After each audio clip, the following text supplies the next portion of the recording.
we are disproportionately at a disadvantage because everyone is so different that you have to be open-minded, right? You got to be open-minded, especially if you have a lot of diversity in your life, such as friends. In my life, I have a very diverse background of friends.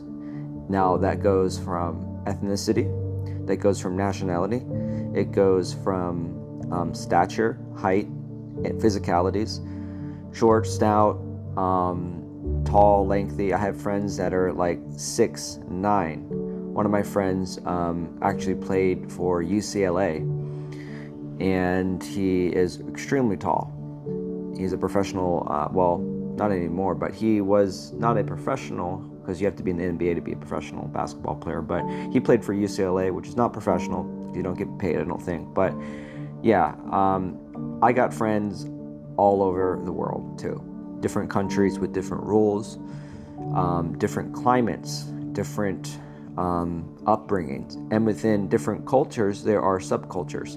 And so we live in a crazy world full of diversity, and it makes us have to be open-minded.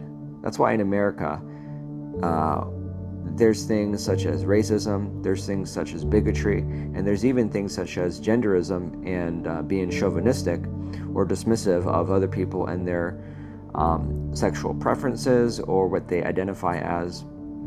It just gets really confusing, but it all boils down to being respectful and being open-minded and knowing there is a time and place to talk about things. It's okay to joke. There's going to be people that take things way too serious. And what I mean by way too serious is that you can't get a laugh out of them, okay? They don't really have what's called a light heart, right? So these type of individuals will take everything that you say way too serious and lack humanity, the ability to just kind of let things go and be highly agreeable and not criticize people so much. So be very cautious of people that are criticizing everyone. And it's a mere reflection on themselves. The best way to understand positive people from negative people is so simple. People just overlook it. Look at positivity, okay? We're all different. If you look at my home right now, there are a multitude of different species in here. Living species, plants, organisms, bacteria, microorganisms. And I have these aquascapes here, which are right behind me. You can look at one right here. It looks quite amazing, right? I made this myself.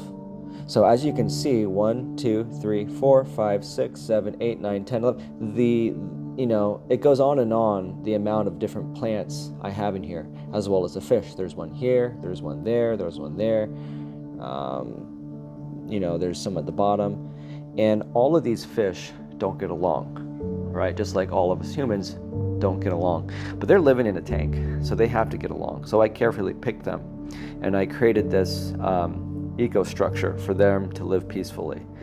Now, to them, they don't know what it's like to be a human, or at least it's highly unlikely that they know what it is to be a human. They don't have the level of intelligence that we do, but they have a high degree of intelligence in their respective space, right? Their ability to adapt and camouflage. Do you know fish change their color according to their mood? Humans do too. You can see someone become pale when they're afraid. Well, fish become really pale. And you could see someone's face turn red when the rush of blood gets to their face, right?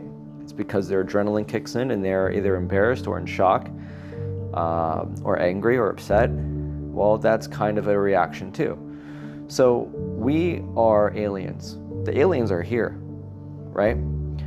We want to travel to space and the universe and search for these different species, but have you really opened up your head and looked at a giraffe before? Have you seen a lion? These things are aliens, and we're aliens to them. They're completely different than us, completely different species. They do not look like anything like this. Now, Darwin's theory of evolution, this doesn't negate, dismiss, or disprove that at all. And in fact, even if it is true, it doesn't take away from the fact that we're all aliens to each other, right? You go to a foreign country, you're considered an illegal alien or a legal alien, whatever, right? Now, the thing is that we're often misunderstood. Fish behave differently than humans, and cats behave differently than humans as well. Here's Mike. Did you know cats, they love the smell of body odor? They'll smell your armpits, they'll smell your shoes. That could be repulsive, but to cats it's normal. Sniffing each other's butts and stuff. The reason why they do that is kind of like a checkup. They smell the rear end of another cat to kind of see what's up. Is he sick? Is he okay? They want to get to know like what he ate, stuff like that, and they sense his health. And we don't go around sniffing each other's butts, but we do put our nose in other people's business when we ought to shouldn't, right? Look at this guy.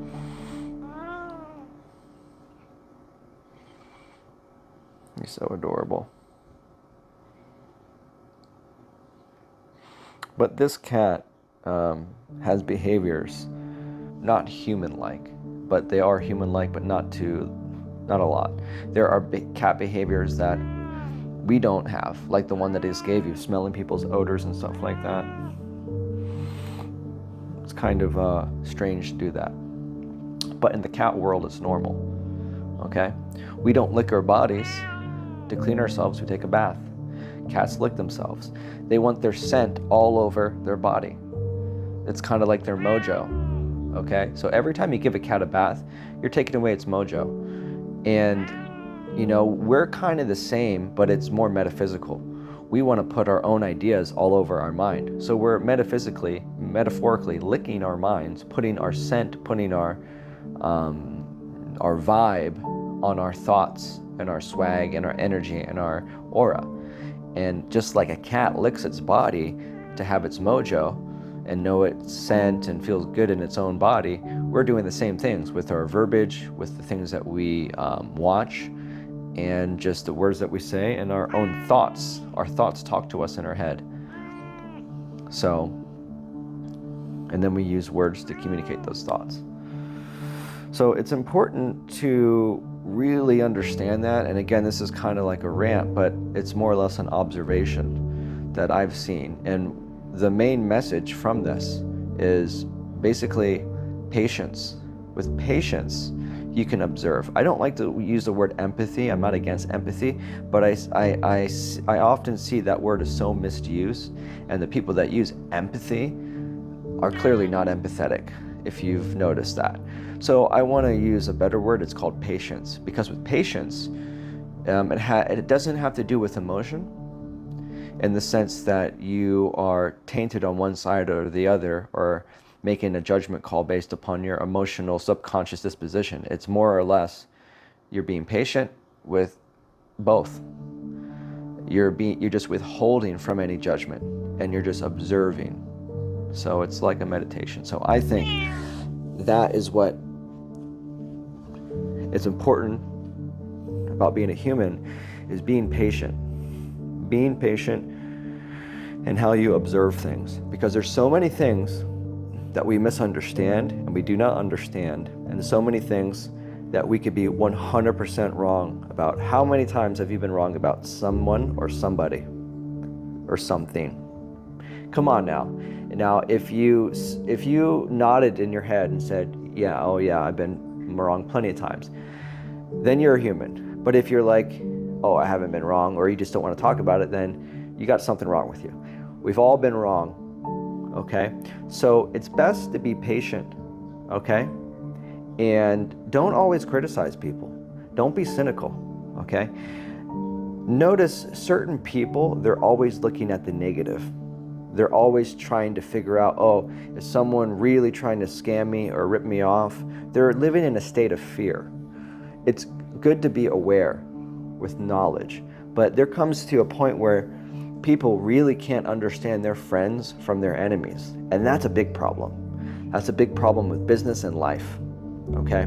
You're going to have to understand your friends from your enemies. And your competition, they are your friends. Your competition is good because your competition is verification that you are in an industry that is stable. Imagine if you had no competition, then that industry would be considered risky, right?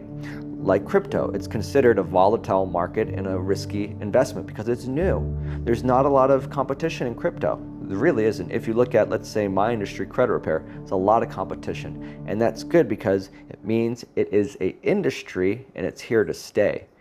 You may see people say, oh, this is illegal, that's illegal, or it's going to go away. Well, it's a huge industry, and being a capitalist country and a democracy is that these things get voted into place, and they just didn't end up here yesterday. Now, if there are laws in your state that make credit repair illegal, then they're not going to change anytime soon. There are good reasons for that, and reasons that you and I maybe don't know, but they are good reasons nonetheless. So the mere fabric of our nation is to give people the ability to think for themselves independently. Although the media likes to misconstrue things, distort things, and push narratives on people, it's best to practice patience and don't be cynical.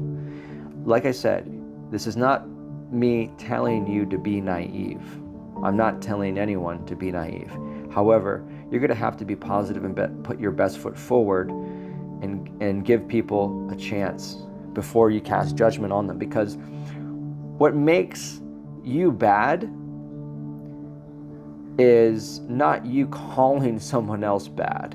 What makes you bad is when you're actually dead wrong about somebody, or there's a possibility you could be wrong and you don't acknowledge it, and you're out here calling people bad, this and that.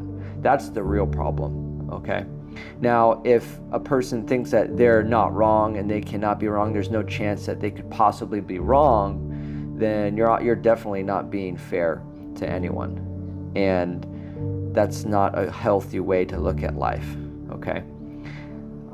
People know this with real wisdom, which is unfortunately not as common as, let's just say, bad credit reports. One thing is that bad credit reports and wisdom are not really correlated mathematically and scientifically. That's unfortunate. So wisdom is something that you can't buy, you can't teach. It's just something that you're going to have to know for yourself and learn and have a good consciousness of. So this video is about observing your surroundings and being aware that you are in a diverse universe. And due that there is so much diversity, it requires us to be open-minded of the differences of other people, the differences of other businesses, the differences of other opinions, and the differences of people's boundaries, and respecting people's boundaries and being polite and not just spamming comments with negative stuff, with false accusations and things like that. Those are all cynical acts of sociopathic behavior. They're not healthy at all. It's best to give people their fair shake, and if you can't give people a fair shake, then you're obviously the sick one.